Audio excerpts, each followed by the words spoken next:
Ayan, kamusta na kayo dyan? Nagkamali ako, nag-live ako doon sa aking private page. Ayan tayo sa personal page. Kaya sabi ko, bakit yung manonood sa akin, ibang tao, di ba?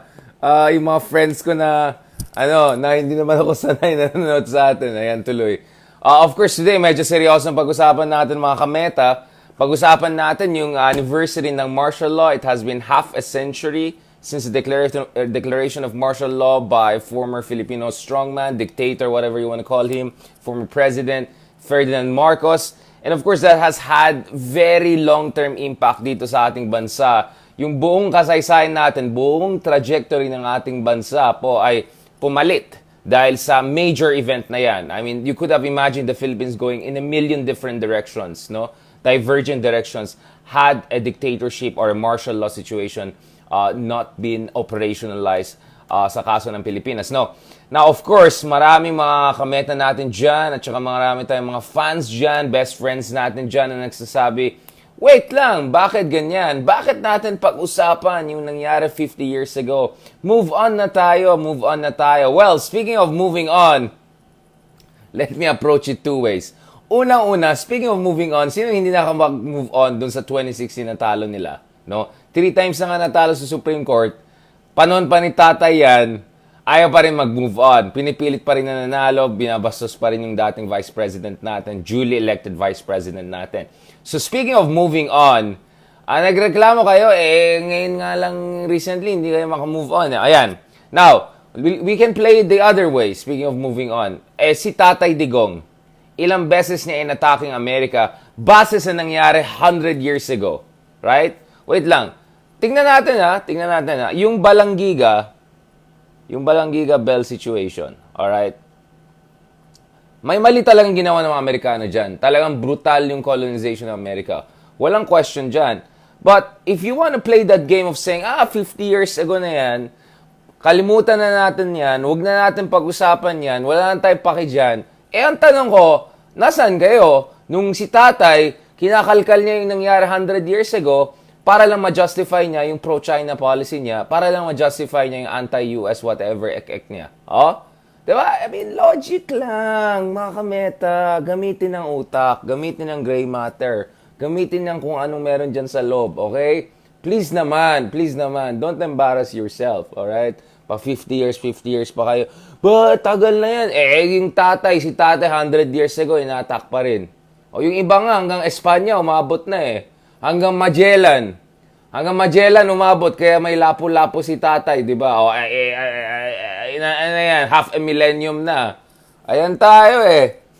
Yung half a millennium, papatulan nyo, pero half a century lang, ayaw yung patulan. Ayan tayo eh. Now, the same vein, let me also say that hindi rin ako nagsang-ayon dun sa mga nagsabi na kalimutan na rin talaga natin yung mga ginawa ng mga dayuhan sa ating bansa.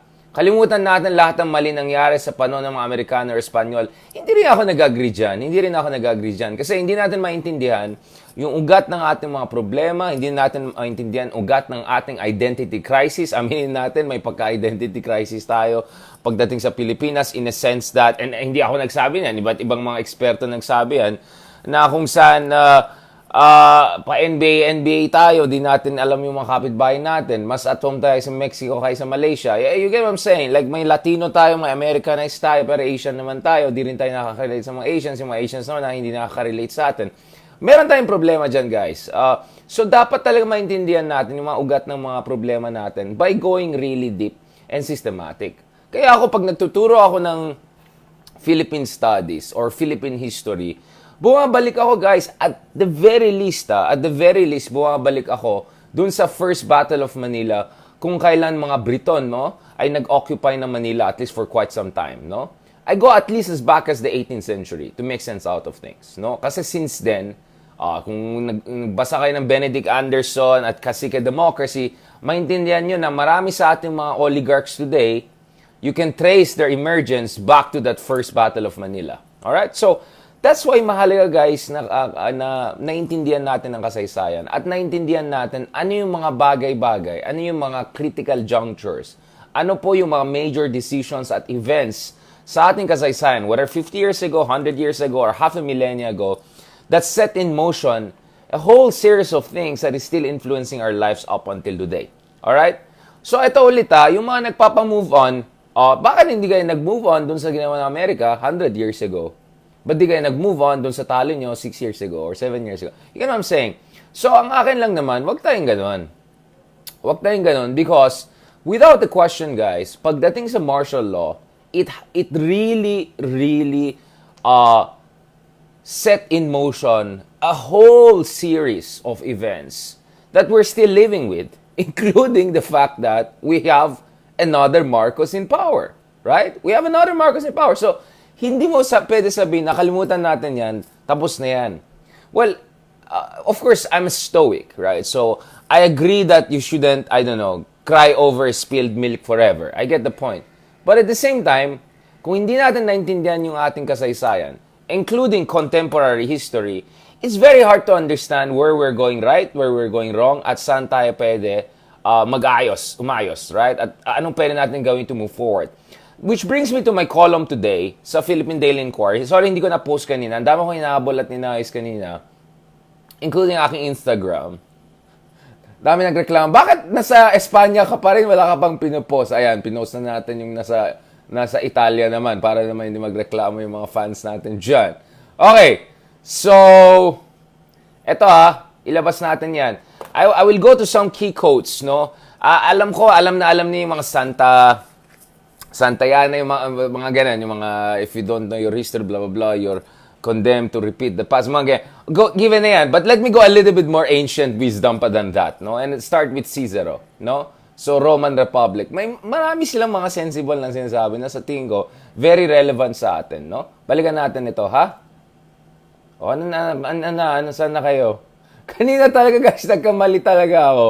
Nagla-live ako, andun pala sa private page ko. Ayan tayo, sabi ko Sabi ko, bakit parang iba yung audience ko? Nasaan na yung mga tao? Yung pala, maling audience. Tuloy, machismisan na tayo ng mga natin dyan. Ayan, nag-join na yung mga kaibigan natin dyan. Si Ma'am Jocelyn, nandiyan na po kayo dyan. Okay, ito yung column natin today. Pakibasa.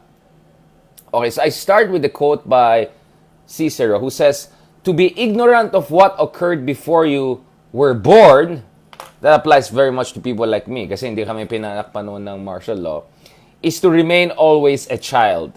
Right? So this is according to Roman statesman Cicero dun sa kanyang libro na Orator published in 46 BC. Right? So more than 2,000 years ago. Ito, ulitin natin "To be ignorant of what occurred before you were born is to remain always a child." Yan, para kang bata, para kang isip bata, madali kang mauto. Kung wala kang alam dun sa kasaysayan mo, especially yung kasaysayan at napaka-relevant sa nangyari ngayon.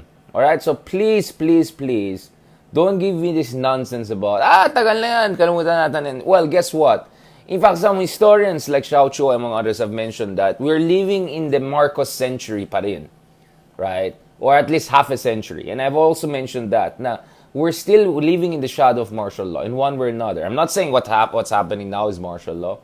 But there's a reason why you have another Marcos in power. There's a reason why Erap, why Duterte, why a lot of these other former presidents in one way or another were tied to the Marcoses or supported Marcoses. FVR, another former president of ours, he was a cousin of the Marcoses, right? His role in the rise and downfall of the Marcos dictatorship played an important role in shaping his own political destiny and by extension, the destiny of our country. So related po lahat yan. Hindi natin pwede sabihin na kalimutan na natin yan, wala na tayong paki dyan. Tapos kung yung tatay nyo, kinakalkal yung nangyari 100 years ago sa Amerikano, go lang kayo ng go. Ayan tayo Ayan tayo At the same time, sabi ko hindi rin ako sang-ayon dun sa mga amboys na yan style na kinakalimutan naman yung mga mali ng ginawa ng Amerika sa atin. Marami din mali ang ginawa ng Amerika sa atin. Huwag na natin kalimutan yan. Pero huwag tayong selective na kalimutan na natin yung nangyari 50 years ago, pero balikan natin nangyari 100 years ago. That's really ridiculous, right? For me, both matter. But what happened 50 years ago matters even more, especially when talking about the martial law, right? Because it really changed the trajectory of our country. We only have one president, right, who served more than a decade in power. Only one president. Like Gloria Macapagal Arroyo came very close to staying a decade or more. But we only have one president who stayed more than a decade. And that's why it left an indelible ink, no? Meron siyang long-term imprint sa ating mga institusyon, sa ating kasaysayan, sa ating politika, sa ating identity. I mean, you go abroad, Imelda Marcos is the most known person probably from the Philippines, right? Imelda Marcos is more known than Tatay Digong, than Bongbong, than all of them, right?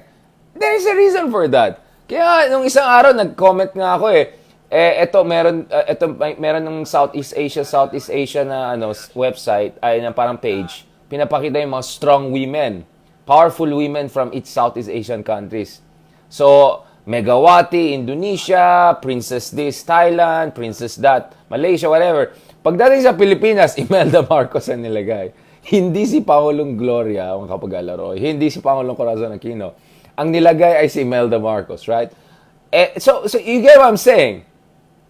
To say nakalimutan natin nangyari 50 years ago, move on na lang tayo. I mean, you don't know what you're talking about because that event was extremely influential in shaping our contemporary history.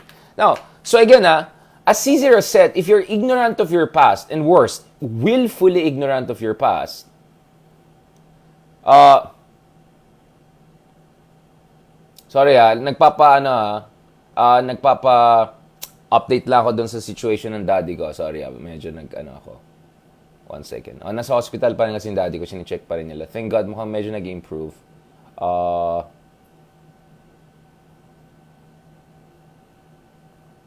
Ayan, serious na tayo bigla. Siyempre, ibang usapan pag family, guys. Siyempre, mahal na mahal natin ng parents natin yan. Comes before everything else. Alright? Okay. So, God willing. Okay, situation will improve better. Now, balikan natin ito. So Cicero said, if you're ignorant of your past, especially yung immediate past before you were born, you're like a child. And child not in a good way. You call it ignorance without the bliss. Right? And that's why you're easily manipulable. Now, if you look at the world today, dalawang po yung problema natin pagdating sa yung tinatawag na historical consciousness, no? Yung kaalaman natin sa kasaysayan at ang kaalagan ito sa ating buhay ngayon, di ba? Let's just define historical consciousness in those terms. There are two problems and they move in opposite directions. Sa isang banda, ito yung pinaka-different sa atin is yung situation na nangyari sa mga dating empires, ex-empires, that are now nation-states, that are still struggling to come to terms with the fact that they're no longer empires. Case in point, Russia. So if you look at Putin and Russia, how are they justifying, I don't think you can ever justify, but how are they rationalizing yung kanilang invasion of Ukraine? They're rationalizing it, guys, alright? They're rationalizing it as saying that, well, there was never really Ukraine. Ukraine was always part of the Russian Empire and Tsardom, all the way from the Romanovs, Ivan the Terrible, even before that, all the way forward to the Soviet Empire, right?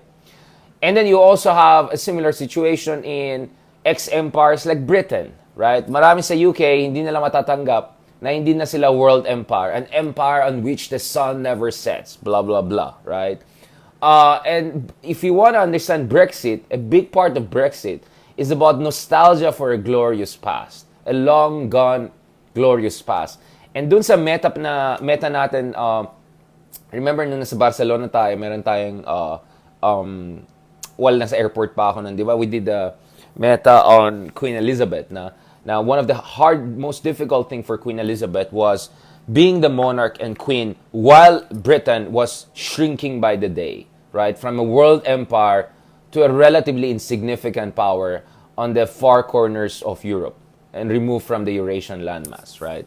So, that nostalgia, that sense of loss, that sense of pilitin natin, i-recover natin yung past glory natin, guys, yun na yan, that in many ways played a role in terms of United Kingdom's very difficult relations with Europe and eventually the Brexit, right? I'm not saying it's the reason, but it's definitely one of the key reasons there, right? For anyone who's familiar about UK, the Brexit situation, the nationalist populist movement in the United Kingdom, etc. You know what I'm talking about, right? So there's definitely that element. And then you have countries like China, for instance, right? You have countries like China whereby they talk about themselves as if they're still an empire.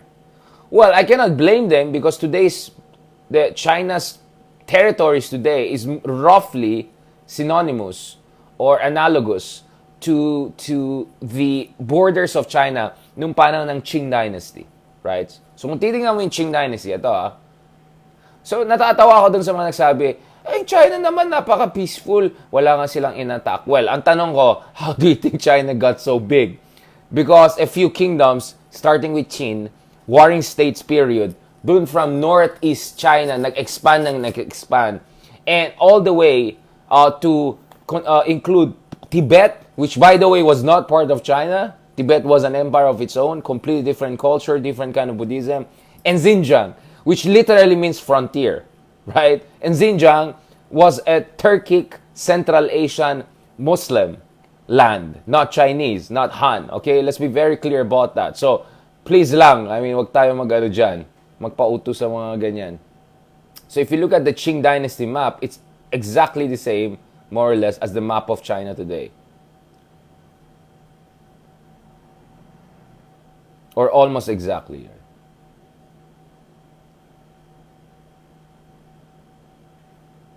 Lalabas ko lang to. And as you know, the Qing Dynasty was established, of course, by the Manchus, who were not Chinese themselves. They were, they were Manchus, medyo Mongolian, Turkic people. Yeah, so you look at it. This is Qing Dynasty. This is Qing Dynasty. And look at the borders of China today. It's more or less the same, right? Now, the problem is, nung pabaksak ng China, yung Chinese Imperium, in the earlier opening decades of the 20th century, may mga Chinese nationalists at cartographers na umembento ng kung ano-ano ng ek-ek para lang to save their sense of dignity amid the humiliation that was being visited upon them by the British, by the Europeans, Americans, and so on and so forth. And one of the things that the Chinese did was to come up with this crazy notion of etong South China Sea sa kanila, yung etong actually it's 10-dash line, right? Sinama-sama kung ano-ano dyan just to say how great China was. Para ma-overcome nilang yung humiliation nila. Well, guess what? Those ideas, those defensive, reactive, desperate, magical thinking by Chinese nationalists when the Chinese empire was collapsing in the opening decades of the 20th century, that is feeding China's contemporary approach to territorial disputes in the region. From its claims in the West Philippine Sea to its claims in the East China Sea, to what they're doing in Tibet, to what they're doing in Xinjiang, all of that has been influenced by China's imperial past and also Chinese cartographic nationalism in the opening decades of the 20th century. All right. Now, if you want a good book on that, Bill Hayton, yung kaibigan natin si Bill Hayton, he has a very good book on South China Sea. He's a geographer by training in Cambridge, so you can see how he analyzed this cartographic nationalism, etc. Now, so one problem we have is in some countries, there is a consciousness of history, but there's a distorted consciousness of history. And there's a resentful, proto-imperialist, neo-imperialist interpretation of history. Sa mga bansang katulad ng Turkey, in fact, some are talking about neo-Ottomanism. That Erdogan, Recep Tayyip Erdogan, yung kanilang prime minister ngayon, is trying to be a new sultan.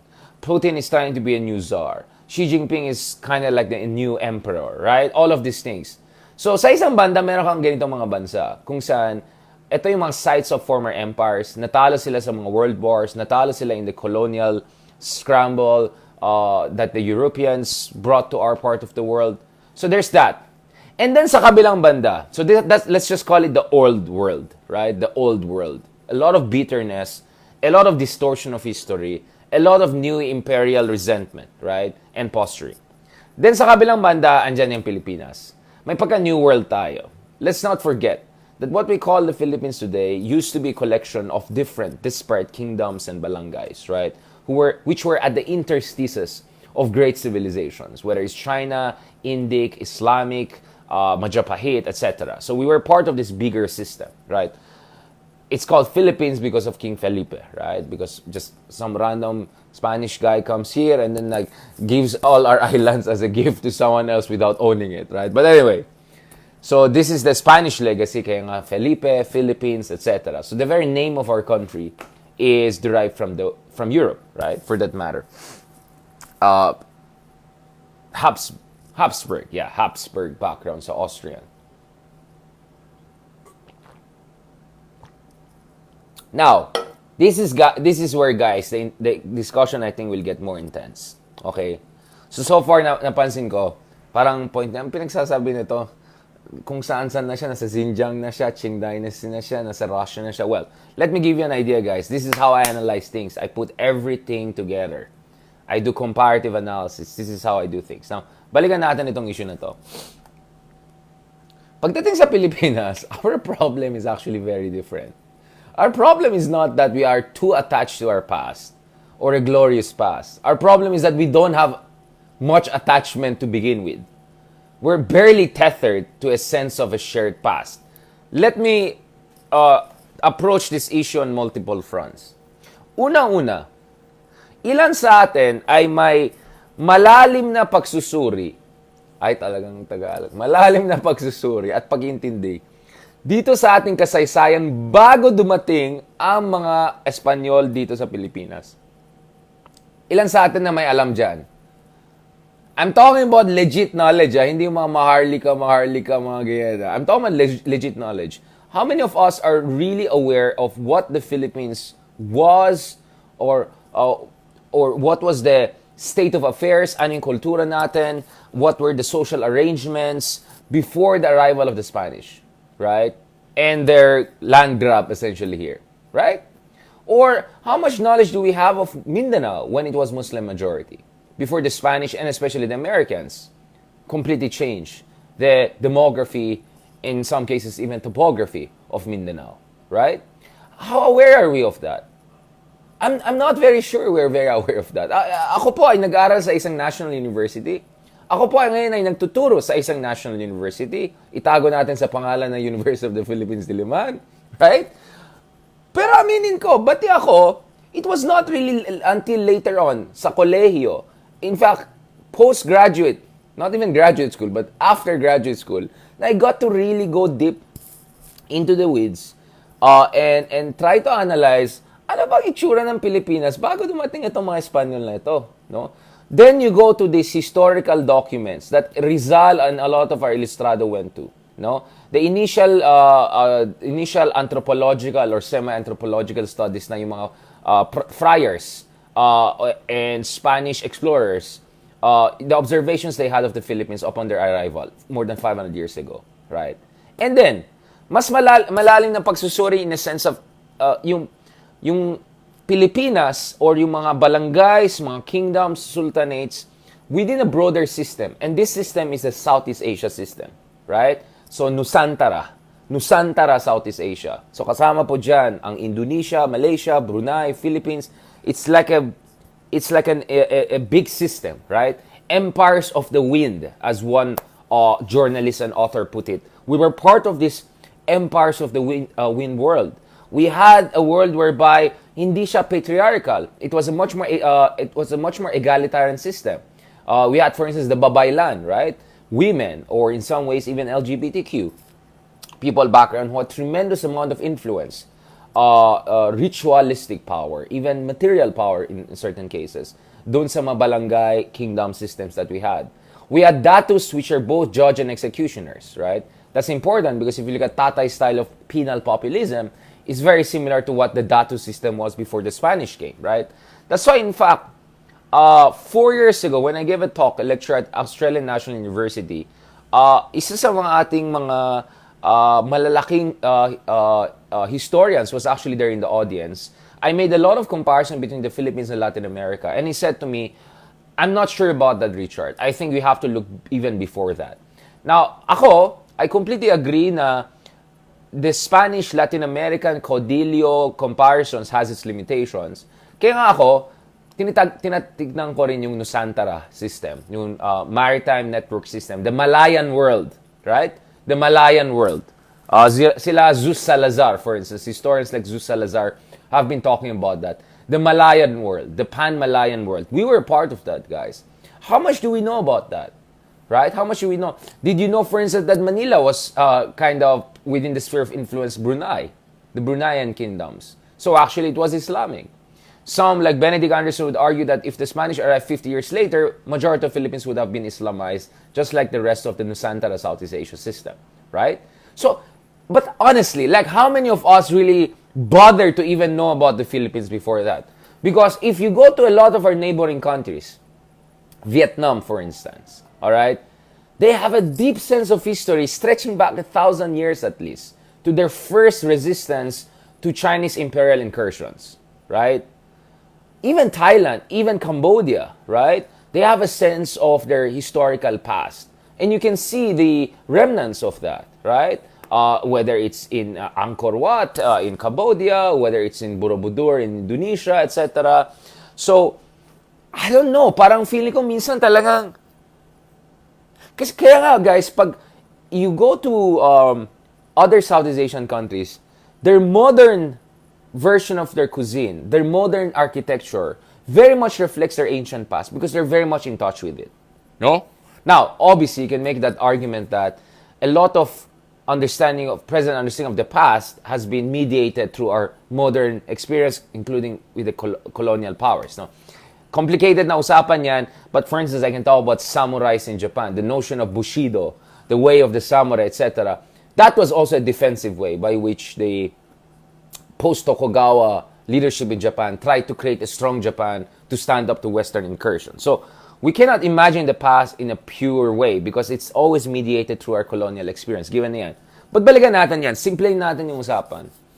Ang sinasabi ko pa rin dito is, una-una, gaano natin kakilala yung ating mga ancestors, sarili natin before dumating yung mga dayuhan. When I say dayuhan, hindi yung mga Malaysia, Indonesia, because we're more or less the same. I'm talking about mga puti. Alright, sorry I'm sounding racist. Yung mga puti. Diba? Yun, we have to understand. I mean, look at our family names. My middle name is Foronda, which is a Basque name. A lot of Filipinos, a lot of our names, actually, it has Basque or Catalan background. Because ito yung mga kawawa sa Spain na pumunta na lang dito nung panahon na yan. At masipag. At medyo kuripot din. Parang Ilocano din. Okay. So sa amin mga Ilocano, marami sa amin mga Basque. May mga Basque background or at least Basque-esque name like Foronda, for instance, my middle name, no? But anyway, going back to that. So, yan, like, where's the root? Where's the connection? Kulang tayo yan eh. In fact, I think it's even worse than that. And this is where I think why the Marcoses are very powerful in the Filipino political conscience. Not only politically, but also ideologically and psychologically. Because, pag tinanong mo isang, let's say, a median, let's use this term, median voter, gaano kalalim ang kaalaman mo pagdating sa mga dating pangulo natin? I'm not sure we know much really about, even ako, I'm still teaching myself about, yung mga presidente natin nung middle of 20th century. Magsaysay. Well, Magsaysay is better known. But Garcia, for instance. How much do we know about President Garcia? Right? How much do we know about President Rojas? How much do we know about even President Macapagal, for that matter, right? Very thin yung public consciousness natin about the legacy of these presidents who very much shaped Philippines' emergence as a modern nation state over the past 70 years. Napaka-limitado. With Magsaysay, it's more mythic almost, right? Because of his tragic death and the kind of energetic, dynamic, charismatic life he lived, right? Even with, for instance, Commonwealth President natin, in a way, almost the founding father of the Philippine Republic, right? I'm not talking about Aguinaldo. I'm talking about Manuel Quezon, who spent a lot of time actually at the helm of power. Yes, it was still under American tutelage, but ang laki ng influence si Manuel Quezon. I mean, Quezon City, the biggest city in terms of fiscal resources in the Philippines, is named after him. But honestly, do we know really much about Manuel Quezon? How much do we know, aside from the fact that, tisoy siya, maporma siya, right? Or a movie made about him welcoming the the Jewish exiles who were escaping the Nazis in Europe. That's great. We have that, but it's still very, very, very shallow. Very shallow. So, and this is where my argument comes in. I think for many of us, marami sa atin guys, marami sa atin, the farthest we can think about in much more three-dimensional ways, not just some caricature, three-dimensional ways, the farthest we can go dun sa ating kasaysayan is actually Marcos era. And this is important because, balikan natin, I said in the world we have two kinds of societies today. Societies which are too attached, too tethered to their history, and somehow that has unleashed atavistic behavior because of distortions of history by demagogic leaders, you know who. And a lot of these are tend to be cases whereby there were seats of ex-empires. Then on the other hand, you have countries whereby, a la Cicero, there's almost innocence about the past, like what happened in our past. Right? There's not much knowledge about that. Now, what these two actually share in common is a singular anxiety. And that's anxiety about what you can describe as the age of uncertainty. Aminin natin guys, ang gulo ng mundo natin ngayon. You know what's ironic is that ang dami natin technology. We have all of these technologies which are supposed to help us with prediction. Prediction of markets, prediction of online behavior, prediction of politics. And yet, in many ways, we actually feel more and more and more insecure, more and more uncertain. And we have more and more knowledge about kaguluhan at bardagulan all around the world. Daily, we are bombarded with news of conflict, war, pandemic, all of these stressful things. And I think that is why we have a shared universal impulse. Oh, I like that. Shared universal impulse. And that shared universal impulse is this. The search for certainty, not only in a strong leader today, and that's why populism coming back in force, but also a golden past, a so-called golden past. I think almost all countries around the world, especially countries in the grip of economic crisis, political instability, among others, whether ito'y America, whether ito'y Russia, whether ito'y Pilipinas, we're all kind of desperate for some golden past. And dahil sa Pilipinas, we don't have very deep attachment to our history beyond, say, 50, 60, 100 years, wala tayong sense of historical consciousness in the ways that some of the more old world countries do have. It looks like this is where the Marcoses are very influential because ito napansin ko I'm not gonna name names pero yung mga ibang nanonood sa atin alam nila sino sila, alright? So, I met a lot of friends of ours who say all of these things about how great things were under Marcoses and all.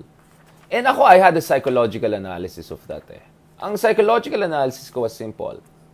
Marami sa atin po ay napaka-dismayado doon sa kalagayan ng ating bansa. Marami sa atin dismayado, lalong-lalo na yung mga kababayan natin abroad, mga FW natin. Nandun sila sa abroad, nakikita natin umaasenso yung ibang bansa, nakikita nila yung iba bumabalik na sa kanilang bayan dahil umaasenso ng bayan nila. Pero dito sa Pilipinas, not much change really happened. We still, essentially export human labor, right? To overcome our domestic economic crisis and employment crisis. So marami sa ating mga kababayan, sa sobrang dismayado nila sa kalagayan ng ating bansa ngayon, on one hand, of course, naghahanap sila ng sino i-blame nila, right? And now we know sino yung suddenly biniblame lahat. Now, biglang Aquinos are supposedly the root of all problems of this country. Parang, anong logic ulit yan? But anyway, ibang usapan na yan. The other thing napansin ko is, a lot of us, to overcome our frustration with the present, to retrieve a sense of dignity and pride, not only do we welcome mga tatay style na minumura yung mga foreign leaders, kunyari standing up to them, blah, blah, blah, yung mga posturing, siga-siga, let's call it siga diplomacy. Ay, gusto ko yan siga diplomacy. Siga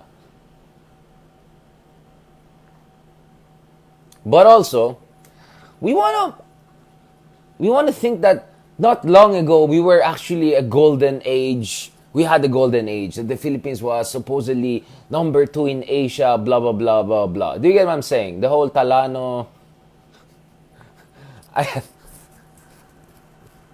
na baka may Talano gold talaga tayo. Sa totoo lang, first world talaga tayo. Mas mayaman pa tayo sa Federal Reserves ng Amerika.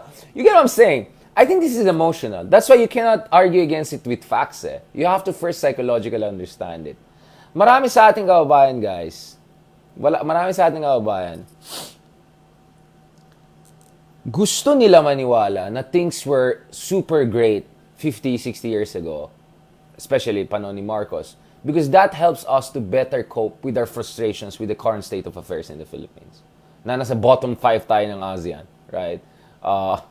Na we have a reputation as a kind of a unstable, impoverished country around the world. You know, like, of course, the truth is more complicated, but sense ko talaga, that's how people cope with it.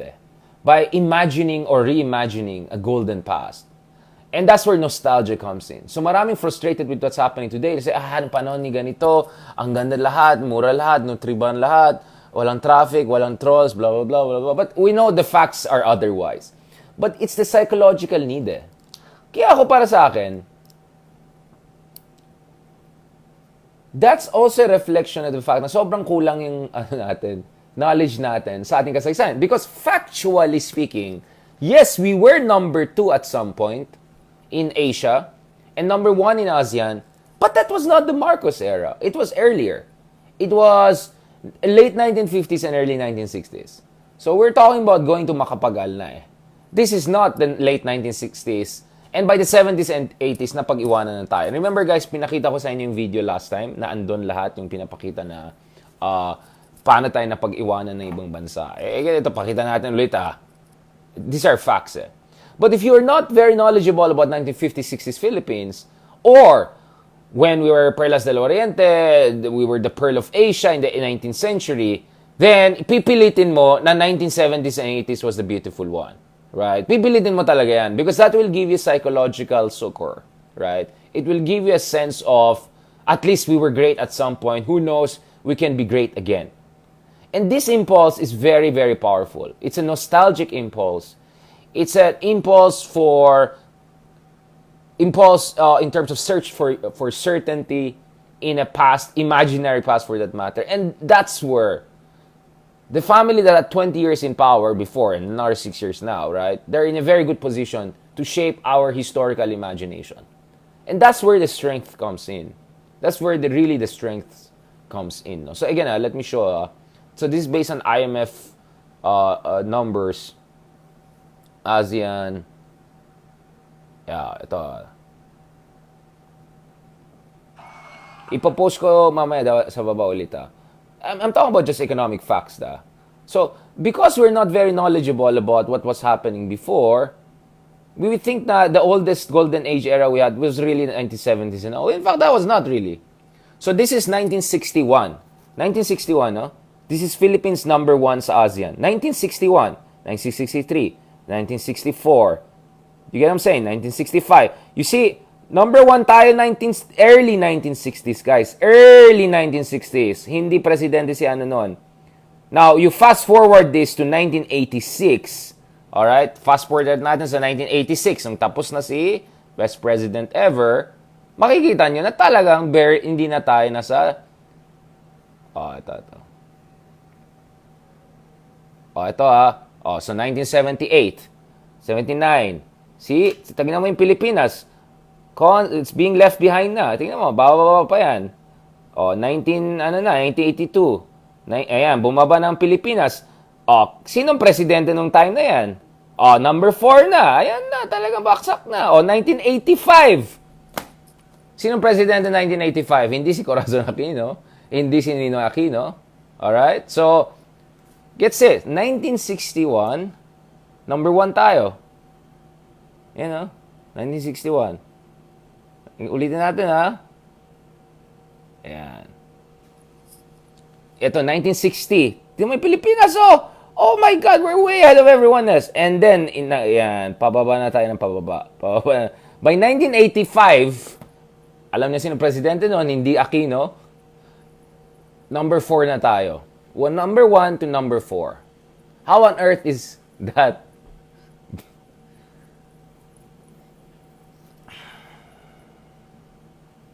Pero, kung wala tayong sense of history, if we don't even know who was the president, sinong presidente? 1960, 1961, 1962. Oh, alam niyo ba? Sinong presidente? O baka kaya alam niyo, but how many people are aware exactly sinong presidente ng paano na yan? Hindi. Yan ang problema natin eh. Because napaka-shallow yung attachment natin sa ating kasaysayan, even contemporary history. Our golden past, our pinaka-past, is really the Marcos era. And because we're so frustrated with the present, we project our frustration into the past by reimagining the past as a beautiful golden era. And this is fundamentally a psychological impulse. It's a psychological impulse, guys. And it's untethered from facts. That's why you cannot fact-check it. The only way we can deal with it, and this is where I go to the final part of my discussion, is this. Unang-una, dapat buhayin natin yung ating kasaysayan. Not through just throwing out facts. Not through just making people look like fool. Not through lecturing people. Let me educate you. No, no, no. Ang gagawin natin, guys, is, you know, I don't fully agree with how General Luna was portrayed in General Luna. But I like the fact that suddenly General Luna becomes not only a household name, but a pulsating figure in the imagination of the Filipino people. Sa tingin ko, kailangan gawin yan sa mga dating Pangulo natin. Based on facts, hindi imagination. And not in a way that distorts history or encourages questionable kinds of governance today. Dapat buhayin natin ang kasaysayan by, and this is where tama yung sinasabi nila Agoncillo and a lot of our great historians, again, I don't agree with them 100%, I have some serious disagreements with them on the whole Bonifacio Rizal thing, but I'll put that aside. UP naman kami lahat, but still, I'll put that aside for a moment. Tama yung sinabi nila na ang kasaysayan po ay hindi lang siyensya. Hindi lang siya collection of facts. Hindi lang siya archaeological evidence. Ang kasaysayan po ay isang art. It's a craft. So, kailangan mo buhayin ang kasaysayan through compelling, effective, emotionally resonant, and yes, evidence-based, scholarly, historical evidence, right? Dapat meron tayong mga meta-narratives na buhayin ang past to make Manuel Quezon someone relatable to an average Filipino. To make not only Aguinaldo, all the way, even presidents like Mike Saysay, presidents like Macapagal, dapat kilala natin sila ng buong buo. Kasi pupunta ka sa ibang bansa, no? Like for instance, Korea.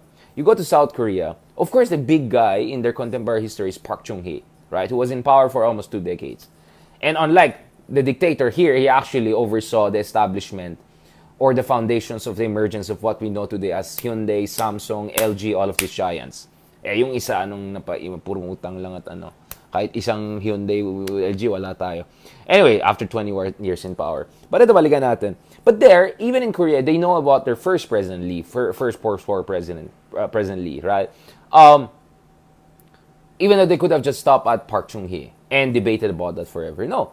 And they can go even deeper into their history, to their kingdoms, right? To Korea's deep history and deep past and its interaction with Japan and Korea, etc., all of that. Now, of course, there's some problematic things with that, but my point is, magbigay tayo ng pugay, diba? Doon sa mga dating Pangulo. Especially in time na actually number 1 tayo sa Southeast Asia, which is not the martial law period, which is 10 years actually before martial law period. And more, right? I'm talking about late 1950s and early 1960s. Yun yung time na number 1 tayo.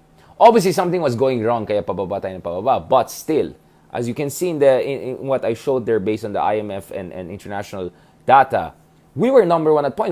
But we don't remember the name of the leaders. We don't know who were the leaders when we were actually number 1. So we project that onto someone we know who was not actually overseeing us when we were number 1. Do you get one problem? Do you get the issue here? So yung isang solution dyan is to dapat yung horizons of historical consciousness na ating kababayan, ipupush natin further yan. And then let them make the judgments on themselves. We have to remember there was a Philippines in the 1950s too, and the 1960s. Philippines was not only there in 1970s, it was there also in 50s, 60s. There was a Philippines in 1850s, for instance, right? So, trabaho ito ng mga historians, trabaho ito ng mga scholars to make this alive. Kaya nga sabi ko in fairness kay Xiao Chua, ang Beto Campos, some of these historians, Leloy Claudio, they're making the past palpable to us in the presence. And they help us to see the relevance of past to our present and to our future. But of course, we also need to have an institutional response. Kaya nga napakamahalaga yung ginagawa sa DepEd. Ano po ang ginagawa sa DepEd? Okay, ayoko na pag-usapan yung mga helicopter chopper na yan. Hindi tayo social. Okay, pagdating sa... Ayan tayo. Wala akong sinabi wala akong sinasabi. Sinasabi ko lang, ganda yung may helicopter dyan, may helicopter, helipad, ganun, tapos athlete sundo. Anyway, saan tayo? Pagdating sa DepEd, guys, in fairness naman, some good things happen in DepEd. Now, I'm not gonna go into details because malaking debate yan. But, I hope there'll be like really a concerted effort to create a deep sense of history. Now, I agree with President Marcos that we need strong foundation in STEM. Science, technology, engineering, mathematics. Agree ako dyan. But we also have to have a strong sense of history. In fact, you see the countries who are very rapidly successful, Korea, China, etc., Taiwan, whatever, Singapore, they also have a deep sense of history. They're as good in history as they are in STEM courses. You have to be good in both. Because kung magaling ka sa technology pero wala kang sense of past and future, wala, windang ka, sabok ka, right? At kung wala ka naman STEM, then wala ka rin material sense of power, right? So you have to combine it. Both are very important. Hindi pwede at isa lang, di ba? So, let me wrap on this because I can say a lot more parang haba ng usapan natin. I hope you guys see what I'm trying to say here. I think one reason why a lot of us fall for fake news and all is because the horizons of our historical imagination is very limited. That we really don't know much about and we're not really attached to history beyond 1970s and martial law and all. And that you cannot say, let's forget about 1970s when you're all okay with someone kalkaling problema from 100 years ago. And that if you want to deal with fake news and all, you have to create a deep sense of history, a deep sense of appreciation of patterns, of behavior, of governance, of what things went right, what things went wrong, of critical junctures, which have shaped the trajectory of the Philippine Republic, right? And yun nga I mean, when you see people blaming the Aquinos for everything, and then forgetting there was 10 years of Arroyo, there was those years of ERAP, there was 6 years of Duterte, there was 21 years of Marcos, and then blaming Aquinos for everything. Well, that only happens in a place where there's no sense of historical consciousness. Deep sense of historical consciousness. Because if you have a deep sense of historical consciousness, you would have realized the Aquinos, yes, they had many shortcomings, but they're the last people to be blamed as yung ugat ng problema sa ating bansa. Right? And to forget 30, 40 years of other presidents combined who come from the other side versus these two presidents who come from this side, that tells you may problema talaga tayo sa kasaysayan. Sa pagsusuri natin sa ating kasaysayan, sa pag-intindi natin sa ating kasaysayan. As I said, our people want to feel that there was a moment that we were great. But because we don't know much about 1950s and 60s, we project that into 1970s. And by extension, we end up glorifying a dark era in our history. So we really have to talk about, guys. We really have to talk about the time when the Philippines actually was number one. Whether it's 1850s or 1950s and 60s, early 1960s, right? This was the time that the Manila was chosen for hosting of Asian Development Bank. This is the era we have to know more also about. Not only focus on that, but we have to also know about that era and understand what went right and wrong since then and henceforth, and anong dapat gagawin natin, so that we also know what kind of leaders we need. Because if we don't know about our own history, especially contemporary history, and we end up being either ututo or easy to be manipulated, or we end up drawing the wrong lessons based on wrong premises and false evidence. And that we cannot afford anymore. We already have too much of bara-bara presidency and kapalpakan right and left. We cannot afford that anymore, right? We need to up our game Otherwise, kakainin tayo ng mga kapitbahay natin. Ulit, for another generation. We were number one, late 1950s and early 1960s in Southeast Asia. Now, we're not even in top 5. Not even in top 5, okay? I mean, so, if we don't understand what went right when we were number one and what went wrong since then we don't know how to make things right again. And that's the issue we face today. Alright? Maraming salamat guys. Thank you so much dun sa mga sumuporta sa atin and for everyone joining us. Biglang naging lecture today ang discussion natin. Thank you kay PJ Quintos, kay Ma'am Jocelyn. Thank you so much for your prayers and support. Salamat kay Evelyn Oreta, kay Michael Uy, kay Corex Santa Maria. Thank you kay Grace Barquez, kay Paris Flores, kay Rose Flores. Thank you so much kay Mitch Tencho as always. Ayan, daming triggered daw. Riz Annie, Gasper Neil, thank you so much. Tero ng Sawai, thank you kay Ma Victoria Baltazar, kay Margaret Rodriguez, kay Jigs Arones, thank you very much again so much. Kay Pat, kay Sena Makalala, thanks Mike, kay Vilma Alberto, kay Renatos Tedulan, kay Lozaida Borja, kay Annabel Penetrante, kay Ma'am Fanny San Miguel. Thank you so much again for your support at dun sa mga nakikinig sa atin. I hope hindi kayo na-bored sa usapan natin today. I just want you guys to understand, ang laking bagay na kailangan natin ayusin sa ating bansa. And one is really yung inculcating a deep sense of history and understanding our own past beyond just 50 years ago. And not obsessing over this, over that, but looking at the whole span, at the full spectrum of our historical progression to get to arrive at the right lessons for our future. Yun lang po ang gusto natin dyan. Ayan, shoutout kay Loreto Fernandez, yan.